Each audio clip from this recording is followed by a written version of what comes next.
Hey what is guys, welcome back to my channel. Today I'm back with another video, and today's video is going to be a Xbox Series X versus an Xbox One GTA 5 graphics comparison. In this video I'll go ahead and compare the graphics and see how different the graphics look on both the consoles, as well as some loading time tests and FPS tests. Now the first clip, as you guys are watching currently, is a loading times test. I decided to go and launch the games on both the consoles at the same exact time to see how long it will take the Xbox One versus the Xbox Series X to go and load into an online session. Every time they advertise the Series X, they did mention that the loading times will be much better on the console than the last gen Xbox consoles, and so far they're correct. On the Xbox One it took me around 4.5 minutes to go and load into an online session, which is why later on you guys will be able to see a time lapse. However, on the Xbox Series X it took around 1 minute and 20 seconds to go ahead and load into an online session, which is very good and a great improvement.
In this clip, you guys can see that I am doing another loading times test. Now first, when I entered the elevator, I decided to go and sync up the clips.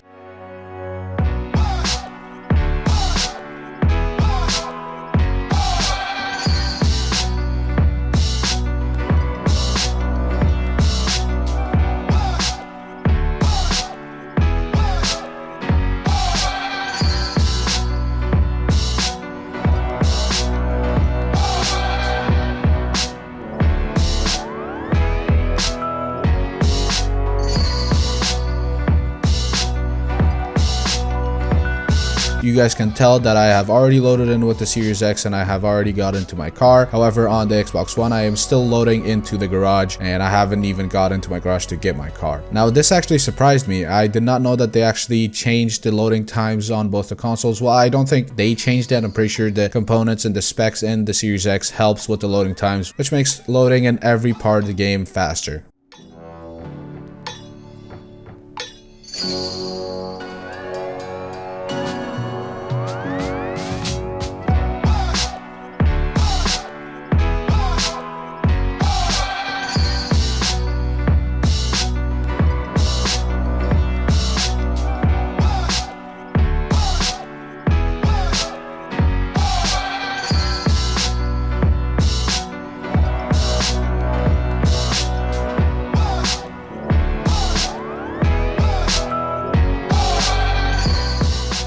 The third clip you guys are watching is now a driving test. You guys can see that I'm actually driving through the city, and you can see that the Xbox One is actually struggling with FPS. It is actually currently at either 10 FPS or 15 FPS when it is originally supposed to be at 30. However, on the Series X it's actually locked at 30 FPS, which looks much smoother, and it might look more smoother than actually it is because I'm rendering this video at 60 FPS, which is probably going to make both the gameplays look smoother than they actually look.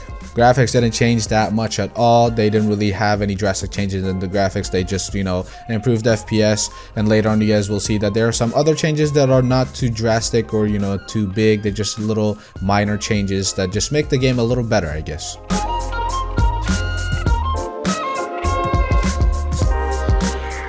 In this clip, you guys can see that I'm actually trying to fly. However, it doesn't last that long on both the gameplays, which was surprising.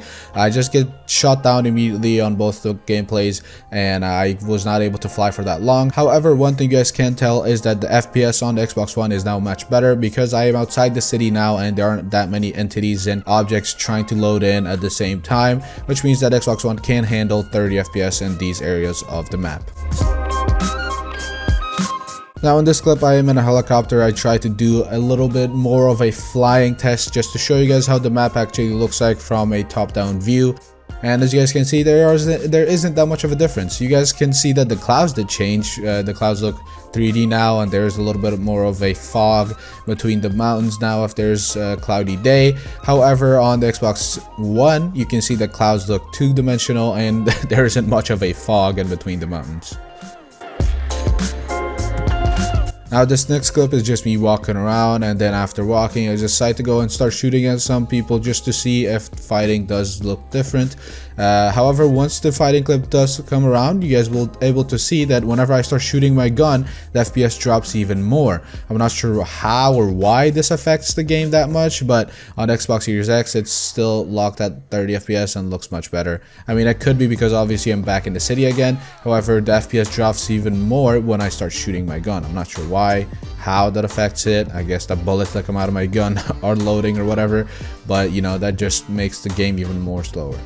Alright guys, I hope you guys did enjoy this video. I'm gonna let you guys enjoy this sunset while I talk. I noticed that my last comparison video got a ton of views. Thank you guys so much. If you're from that video and you're watching this video again, thank you so much for supporting that video. I did not expect it to get so many views and likes and everything like that. But yeah, so I decided to do another one. If you guys want me to compare another game, go ahead and let me know and I'll do my best to go and compare them. And yeah, thank you guys so much for watching. Hope you enjoyed the video. Leave a like if you did, subscribe and subscribe to content. Hope to see you guys in the next video. Peace out.